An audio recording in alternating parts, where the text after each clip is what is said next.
Hi guys, welcome back to the Anfield View. Paul here. Hope you're all keeping well. Yes, I believe maybe we shall see the Barclay deal may be inching towards its final conclusion. But today we're not going to talk about Barclay. Do you know why? Because I think every Liverpool fan, in many ways, is sick to death of hearing every single post about it from everybody, every man and his dog.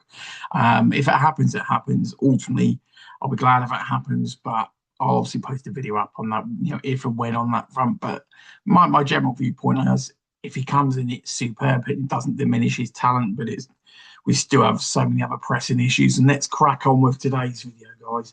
Let's get straight into the three amigos, the great midfield Liverpool debate of 2026. I think, look, ultimately, in any, I would say the vast majority of Liverpool fans have been wide-eyed to the fact that our midfield just hasn't had the right balance or the right personnel, probably since February of the title-winning season all the way up to now. For me, it was a little bit personal. It's not being wise after the event. I would say December of the title-winning season all the way up to now. The balance hasn't been right. Let's be honest. Nobody thought the balance was right when we started the season of this, when we on the title season. And for a period of time, Gravenberch managed to sort of fudge our way through that situation. We got a point sort of gap, as it were, and then we held on. But we all know that really, if you want to be generous, from January of that year onwards, we basically been awful ever since in the midfield. And that's not picking apart Szoboszlai, but Szoboszlai's talents have basically been fundamentally, from an attacking perspective, and obviously doing, a lot of bits for us at right back. But obviously, at the end of the day, the decline of Gravenberch since January of that season all the way to now, the decline of McAllister from pretty much there to now, ultimately highlights exactly where Liverpool are at the moment. So they've got this weird debate at the moment where some people believe it's a combination of system and personnel. Some people believe it's just personnel, and some people believe it's just system. I'm here to really sort of pick apart those different elements, really. So really try and put some of it to bed. Look, regardless of whether Iriola is asking the Gravenberch to really go up and really join the press, essentially to win the ball back early, and basically vacate the midfield, win it at that point.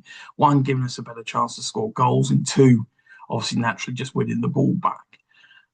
I don't believe he's asking both of the midfielders at the same time to empty the entire midfield to make it a midfield, almost like a 4-5 person press at that point. I mean, even for Jurgen Klopp, who was ultra aggressive, especially in the early years on the press, yes, most of it was done really by the front three, with occasionally one person in midfield really backing that up. But you wouldn't have the entire midfield empty itself to join. I mean, I just don't believe he's asked both of them, because that would just be insane. That it's either one thing, it'd either be he's gone ultra aggressive because he doesn't believe we've got anybody in midfield capable of really winning the ball back in a normal defensive midfield manner, i.e. the personnel just isn't there. And so the only way we can do it is to do it as a collective at that point in time. And if we don't win it, then we're not going to win it back. That would be really worrying. Or they're just not communicated, as in one stay, one go, and basically neither of them are really communicating to each other, at which point the fault really is on both of them. For me, the bottom line is that there's no way Gravenberch should ever be vacating the midfield. It's not his role in the team. He may want the role. For me, it's very simple. Both him and McAllister want to play the Szoboszlai role, but the bottom line is neither of them are there to do that.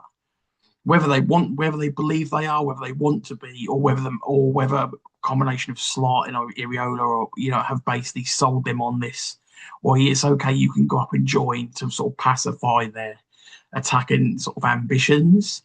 But equally, you can't have, well, you can go up and join him, but that's fine and dandy if Szoboszlai drops back.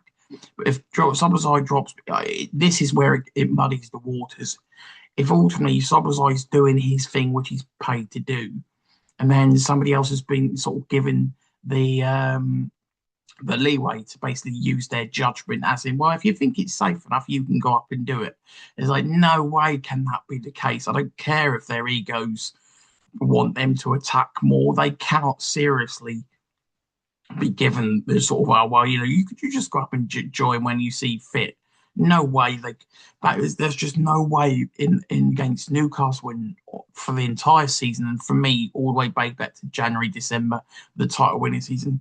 No way can there be nobody in midfield sitting there to protect the defence for when a break happens, because ultimately, that's I don't know what the percentage is in terms of how many of our goals that we concede on a break have literally no defense, have no defensive midfielder actually stand back to help out. But you cannot literally tell me the minute we lose the ball on the box, which could happen because you've done a bad pass like Gravenberch did, or a defender does a good tackle, and then literally look up and all you're facing is a Virgil van Dijk that doesn't have the pace that he used to do anymore. So basically, he just drops back and ushers people left and right, but he doesn't actually tackle them.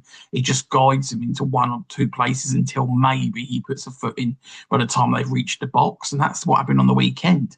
But, Jesus, I hope Xhaka doesn't learn those tendencies, because you're sitting there with a situation where they're backing off and backing off and backing off and backing off and backing off. And well, what point are you ever going to actually get the ball for them?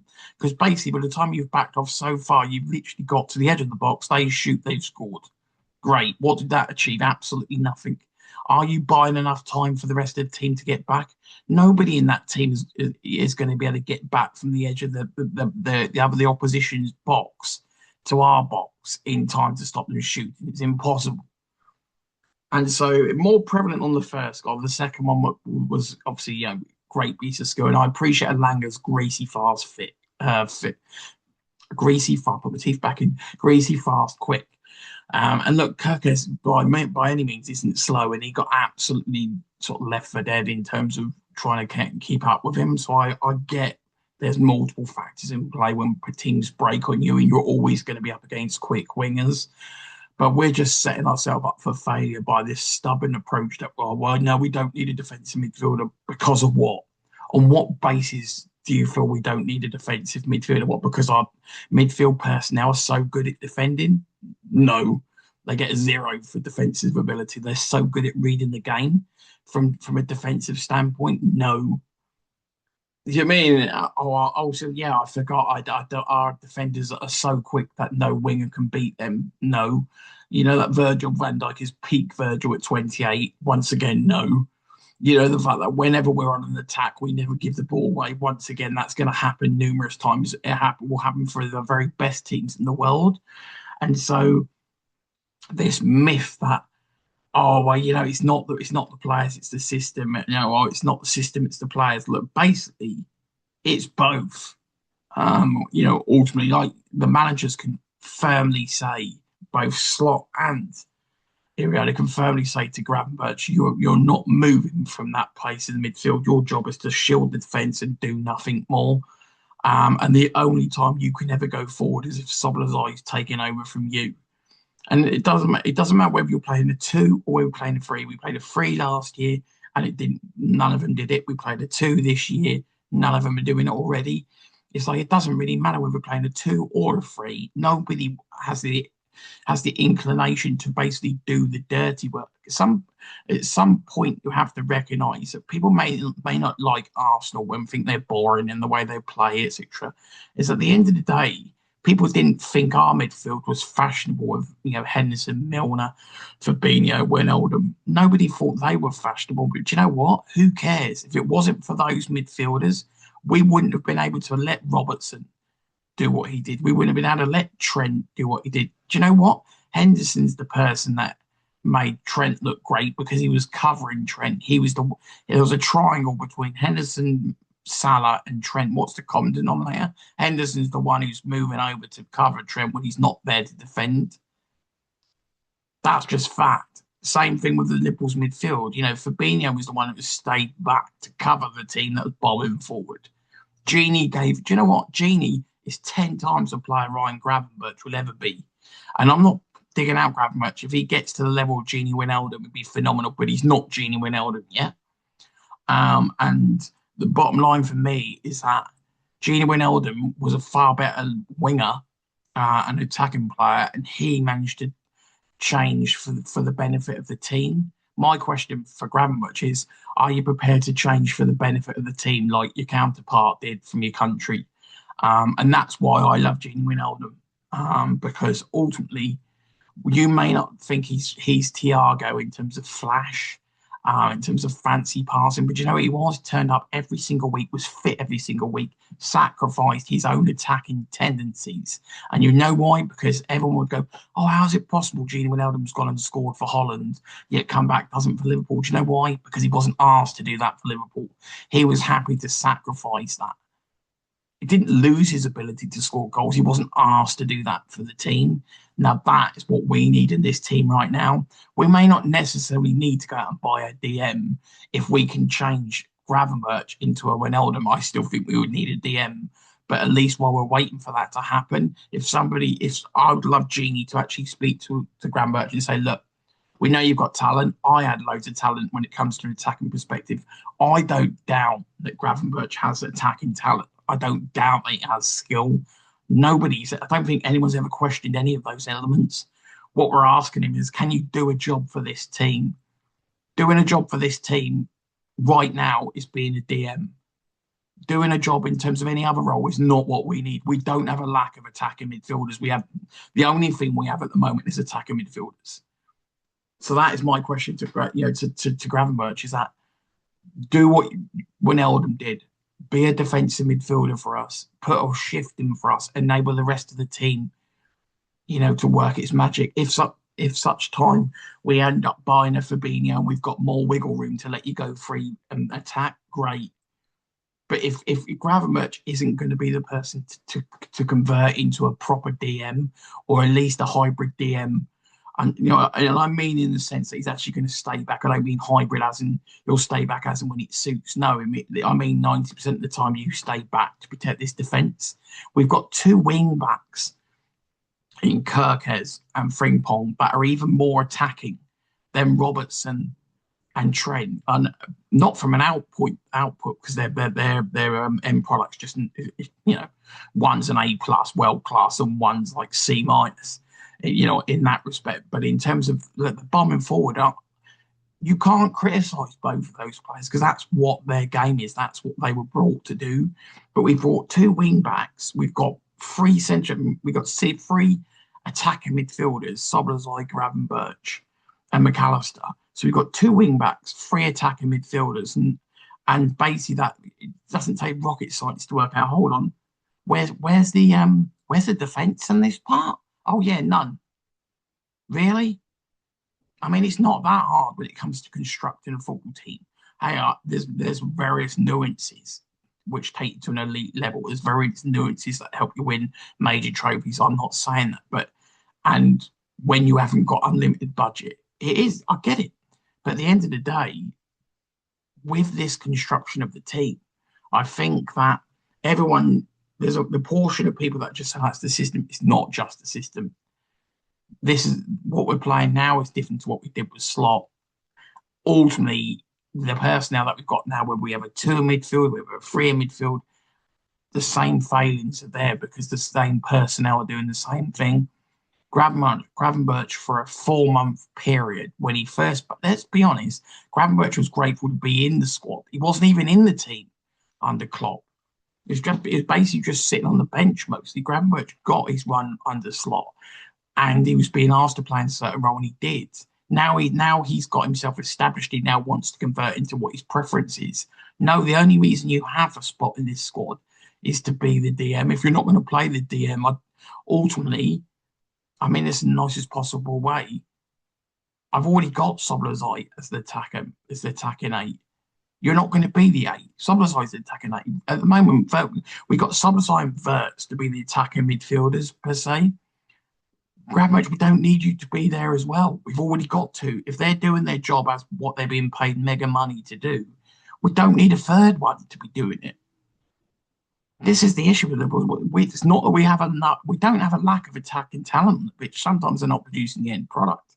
We have a serious lack of defensive talent on the pitch, with a serious lack of defensive mindset. We have a serious lack of workers. We have a serious lack of athleticism in the midfield. Athleticism, work rate, mindset, defensive mindset.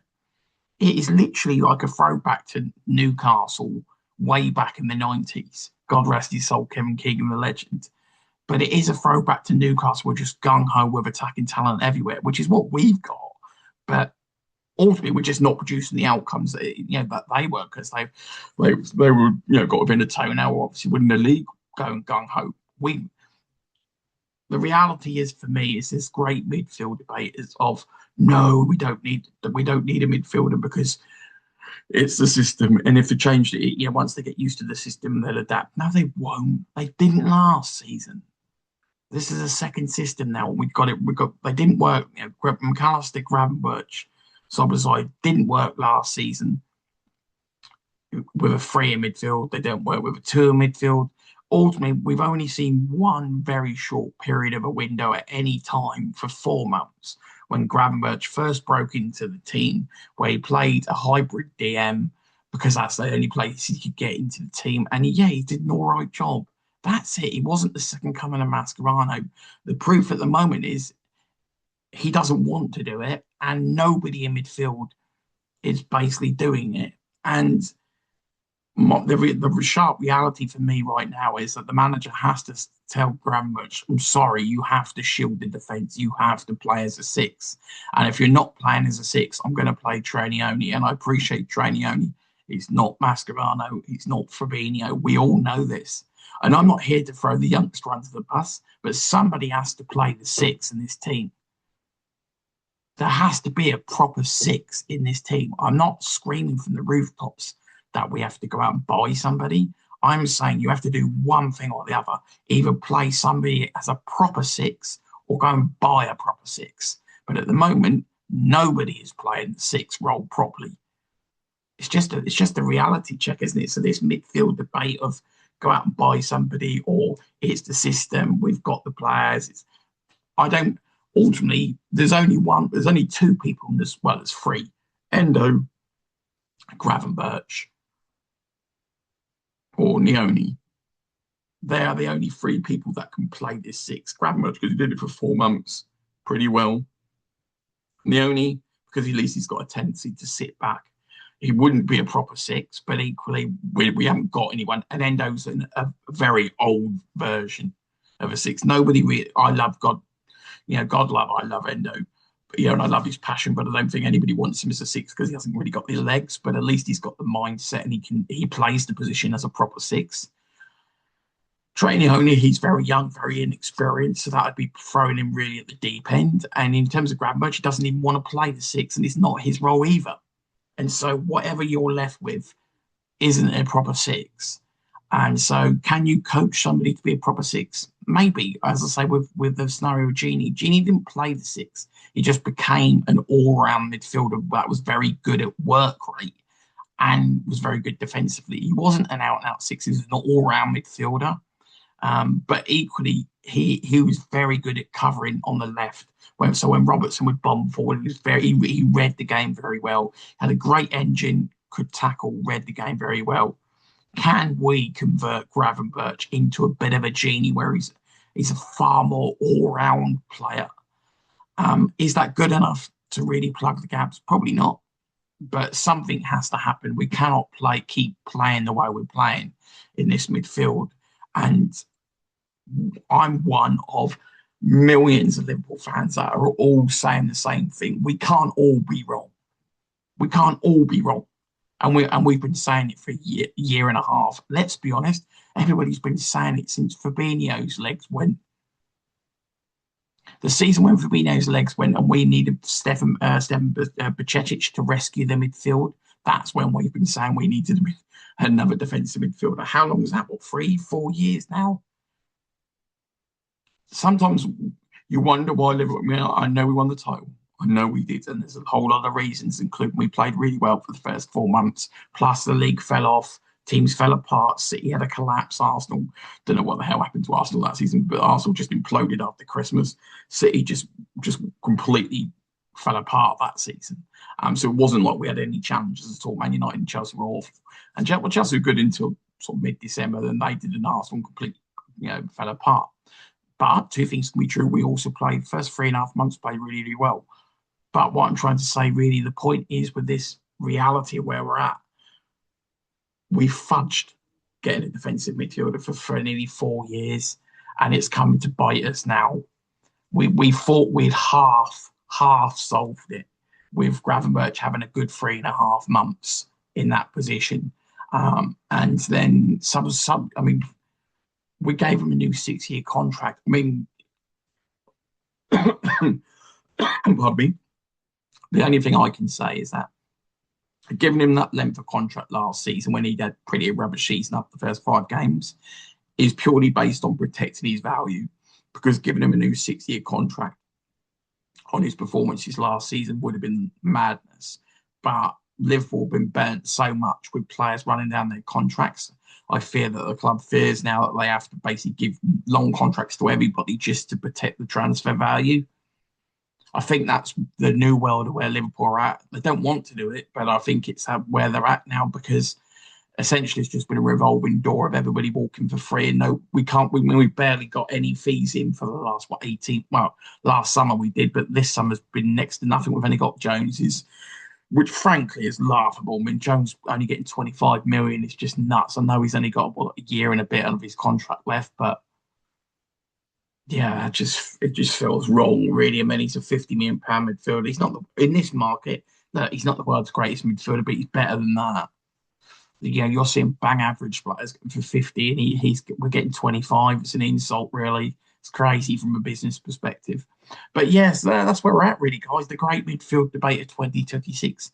I've been saying it since Fabinho way back when his legs were starting to go. Who's the next one? We need to get in the next one. Bajcetic was meant. Obviously we've been unlucky with Bajcetic, but we've known for ages. Bless him. His career's just been blighted with injuries. It's a sad situation. Rob Jones, I think people remember Rob Jones at right back, England international, was phenomenal for us. Bless him, he had to retire early because of injury. Sometimes that happens to players, and it really is. Sadly, it happens usually to very talented players, but I'm sure it happens to plenty of players up and down the leagues every minute of every day. So yeah, obviously best wishes for everybody in that position, because it is sad. But as I say, we circle back round to this situation with the three amigos. What do we do? We can't play all three in the midfield at the same time, that's for sure. If we're going to play two in midfield, if we're going to play two in midfield, one has to play properly as a six. That can only be Gravenberch. I don't see a world where we drop Gravenberch and McAllister, because then there really would be disharmony in the squad. And I imagine McAllister probably isn't happy. But then that's the reality. Frankly, McAllister hasn't earned his right to be back in the squad after last season. You don't get in the team by divine right. McAllister was dreadful last season, and don't be fooled by an okay-ish World Cup. Ultimately, it's very easy to play attacking in a team that when pretty much everybody defends most of it, apart from Messi. So, yeah, my general thoughts are: we only have two options. We ask anybody in that squad to play six. We don't have a proper world class six. We just don't.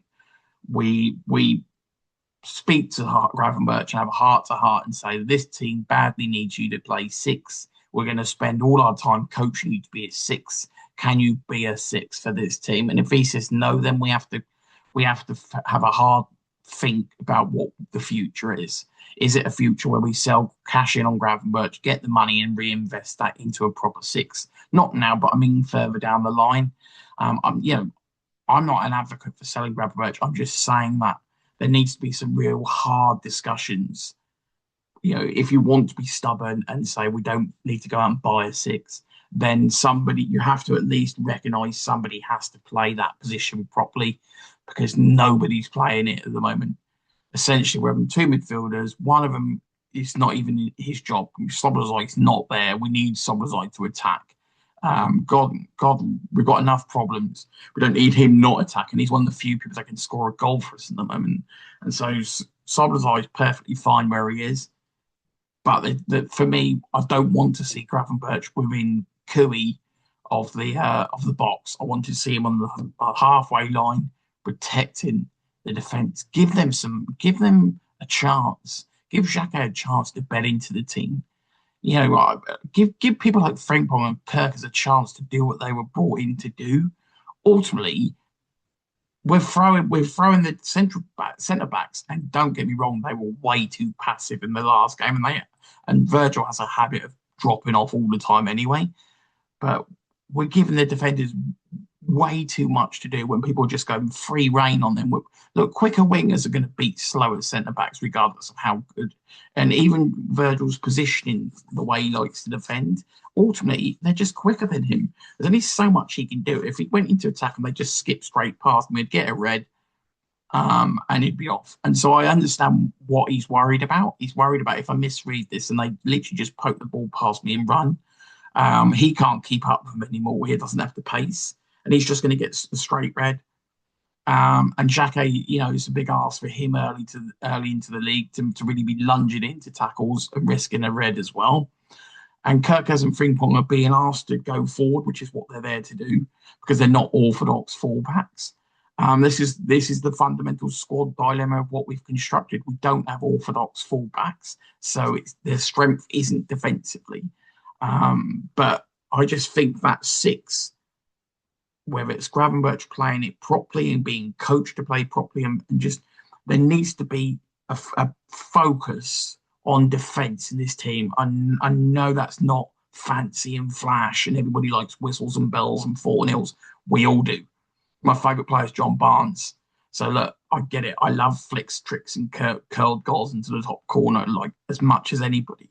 But the reality is, if we aren't going to go and buy a six because we don't have the budget, because for whatever reason we don't want to spend the money on it, then make sure we put Gravenberch as the six, or Endo as the six, or Trainiani as the six, and coach them to the moon, being the best six.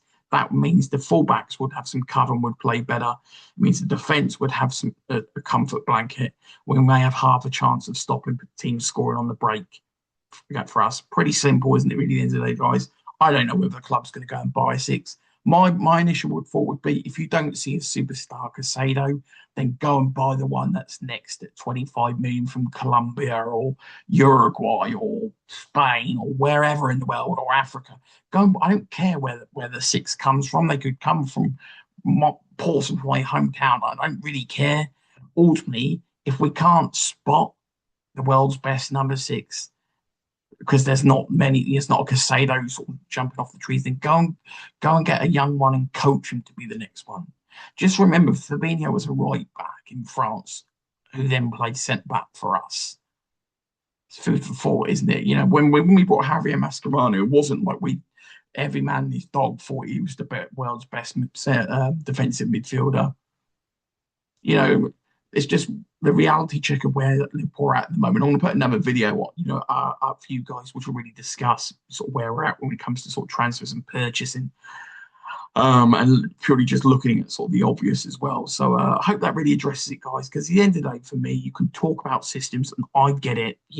Managers asking players to do certain things, but ultimately, it's a question of, if the manager is asking to midfield to go up and press and vacate the midfield, then that seems a little bit crazy to me, because the minute you don't win, because you're asking, if those two do go up and the wing backs also go up, then basically you're doomed. And so it's like, well, if it doesn't work, then we're probably going to let in a goal. But then even if it does work, we're not guaranteed to score a goal. I don't understand.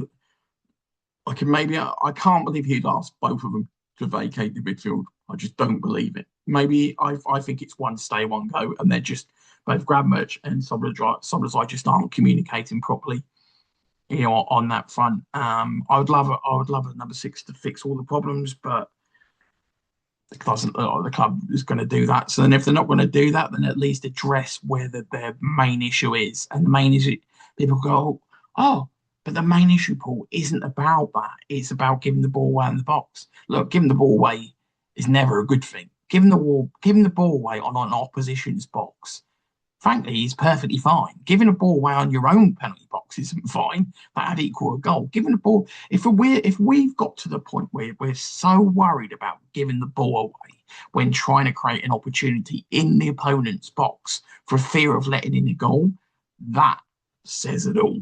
That speaks volumes as to how bad we are when it comes from a defensive structure of the whole team. If we're petrified that we have to play perfect football in an attacking opponent's box, because if the minute we get dispossessed, we're doomed. Are you serious? Really? Are we that bad? Are we that bad where nobody in the midfield can actually get back and help? Nobody in the midfield's there to help. No, the defenders can only defend when they've got four people in front of them. There's a lot of question marks on the entire defensive element of our team and squad. We've just become obsessed with buying attacking players with no due diligence on the defensive side. And buying a centre back is wonderful. Look, I'm loving what I'm seeing from Xhaka. I love what I see of Leone of the short periods, and I've loved what I've seen of Ronald Aruha as well. But equally, centre backs alone can't do everything. You can only play two of them. Maybe there's a world we need to play three. I don't want to play three centre backs, but maybe there's a world we do something like Chelsea have done and shove Reece James into midfield. Maybe we do. Maybe we have to put Ronald in centre midfield or play as a six because nobody else can play. Maybe Xhaka plays as a six. I know these are all crazy. You're like, Paul, you're mad. It's like, no, I'm trying to think outside of the box. I'm trying to give the club solutions to a situation where we're not going to go out and buy the solution. Well, if we're not going to go out and buy the solution, then the solution has to be somewhere within the squad. And so just doing the same thing over and over and over, it's just a definition of insanity and hoping for the best. And so my viewpoint is, do we try a centre-back in midfield like Arsenal have done, like City have done? City have done it for years. They used to put Stones. Stones used to spend half his time in midfield. Akanji. Like I say, you've seen it with Chelsea with Reece James as well. Maybe Liverpool have to just swallow the poison a bit and just say, do you know what? We're going to try it because, frankly, we haven't got anybody in the midfield that can really play it the way we need it to be played. So it's definitely food for thought, guys. What do you think? Would you try playing a centre? I know we don't have loads of centre backs. Would you try playing a centre back or even a right back in that part of the midfield just to give us some form of defensive stability? I mean, I'm not an advocate of Frimpong being in that position. I'm just saying, I just think that we only have a certain amount of options. We know what the options are for that position. We even need Gravenberch to play better and be coached better and be purely focused on being a six. We even need to change the system, but I don't think the system would make much difference. I think it is a mindset. It is a mindset thing. We need Gravenberch to be purely a six and coached as a six, or Endo play that position, or Trainee only play that position. Somebody needs to be playing the six and be coached properly to play at six. And that's if we look, easy solution, go out and buy one, but we're not doing it. So if we're not doing it, then we have to go for option. It's the variable change, isn't it? Remember the variable change, you buy one thing and then the odds change. It's the variable change situation with Liverpool. Ultimately, if we're not going to do one thing for good or bad, then ultimately we have to find the solutions elsewhere. And for me, I don't think going even more attacking is the way to solve the problems. I think that there has to be a better way than the whole entire team emptying out to score a goal. The best way to actually stop the opposition scoring is for you to actually win the ball and score. It's like, yeah, I've also seen Barcelona, and I've also seen City do that. But bear in mind, one, they also had the world's best attackers and also the world's best technical midfielders, and so they hardly ever gave the ball up. So they literally dominated possession. Two, they had the world's best attackers, so they were far more clinical. We don't have either of those elements. We don't have, the world's best, but you don't have Messi in attack. We don't have Iniesta and Xavi midfield. We don't have a defensive midfielder. People always forget that when Barcelona were doing that style of press, they also had Busquets and then Yaya Toure before that. And in fact, Man City's case, they had Fernandinho and Yaya Toure before that as well. So don't be fooled into this scenario like, oh, these teams, they all won it from the press. It's like, yeah, we won it from the press. But ultimately, we had Mane, who used to work like crazy. Nobody in the front line works like Mane ever did. Mane used to press like crazy. Bobby used to press like, and even Mo would work hard back in those days. And we were supported by a legend in Fabinho. But also, you had Henderson, Milner, Wijnaldum, what had a work ethic and a fitness record that was just unbelievable. So we had three genius attackers that pressed like crazy, supported by three unbelievable work machines in midfield. We don't have three unbelievable work machines in midfield. We don't have one. Szoboszlai works in a different way, but he doesn't work from a defensive standpoint. He works from an attacking standpoint. Phenomenal. I love Szoboszlai. You know, I don't have an issue just leaving where he needs to be, but I think it's just a situation. The balance of this team just isn't right. It just isn't right. I don't know. The go, oh, was never going to be repaired in one go.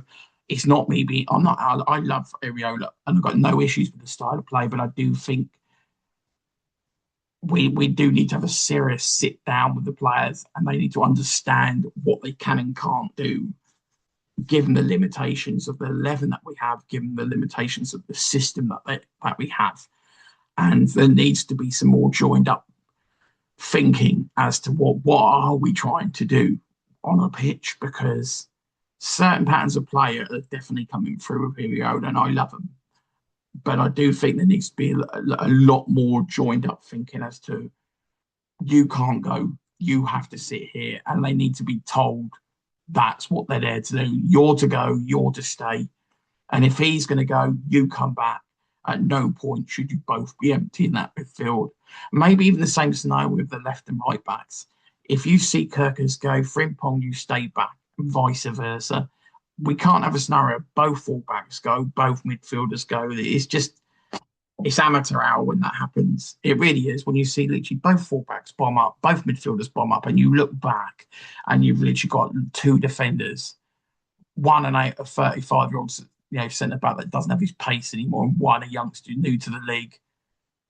Great.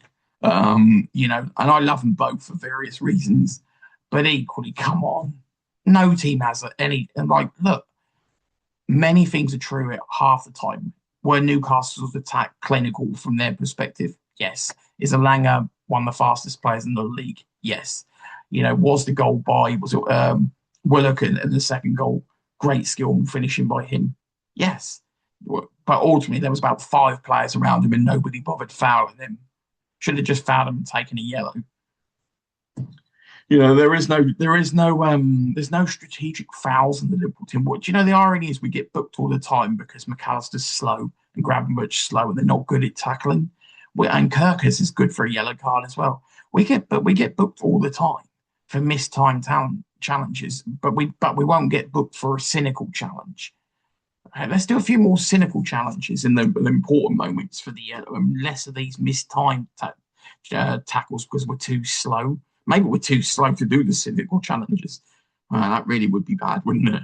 But great to hear your thoughts, guys. This has been a not special, but a video really on the midfield debate of 26. For me, it's just a regurgitance. So we're just regurgitating essentially an issue that's been there since Fabinho. Since Fabinho's legs started to go and Henderson's legs started to go in that summer when Bajcetic had to really try and repair the damage. It's never been repaired since. Not truly. McAllister's been great at attacking and was a little bit fitter when we first got him. His legs are gone. Szoboszlai is just what Szoboszlai is, great at going forward. And Gravenberch had a window of 3.5 months where he played a certain role when he played it well. And since then, we haven't seen any of that. And so something needs to change, guys, whether a signing or just better coaching and definitely some serious conversations with the players as to what each of their roles are within this team, because everybody can't have the same role.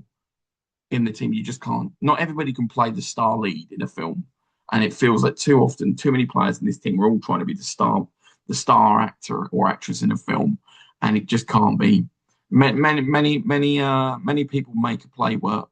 Many people make a football team work, and for as much as Mo and Mane and Bobby and Allison and Virgil and Trent, etc., as much as all these people get the headlines, do you know who made the team work? Endo, Milner, Wijnaldum, Fabinho.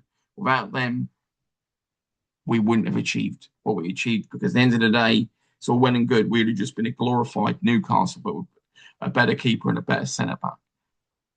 Just fact, we had a phenomenal attack, but it was made phenomenal by the fact that we had a granite rock midfield that would protect the defence, that made the defenders look better, that covered the fullbacks to enable them attack, that won the ball back quicker and helped obviously the attack do what they needed to do.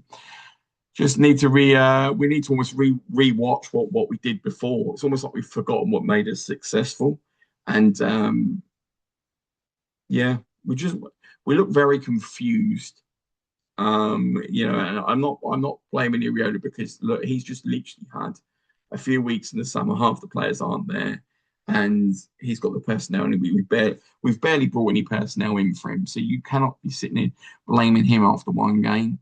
But equally, let's hope now he's seen the problems.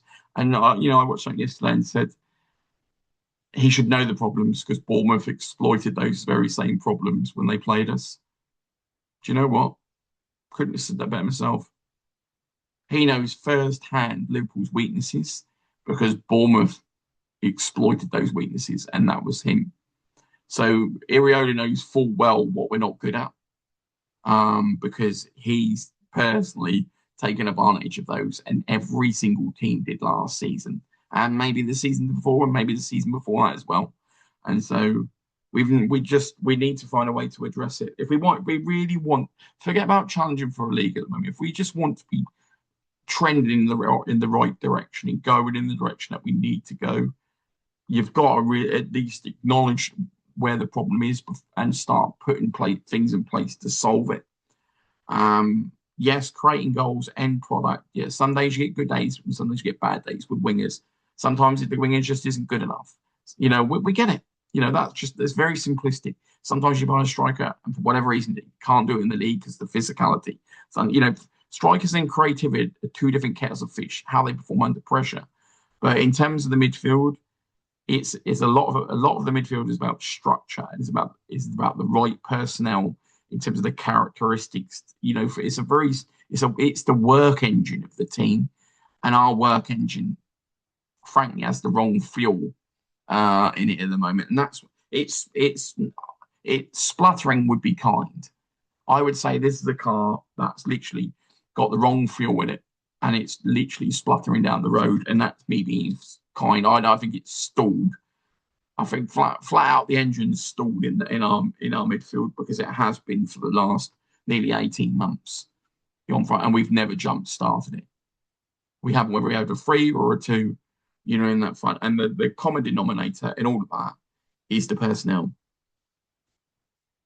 It is what it speaks volumes for itself. And until such time the club recognises that, we're going to have the same problems. Something needs to change there, guys. What do you think? What should we change? Just simple. Go out and buy a defensive midfielder. If there isn't an established one, go and buy a youngster and actually take a bit of a chance like other clubs do. Or do we start looking at putting players from centre back or right back into midfield, a bit like Man City and Chelsea have done? Got to look at something, haven't we, guys? I think without doing those dramatic, approaches, I think we definitely have to be having a conversation with Endo, Gravenberch, and Trainee only, almost a bit like an NFL team where the quarterbacks go in a separate room and have a meeting where we literally analyse it to the end. But great to hear your thoughts, guys. Speak to you more soon. Take care.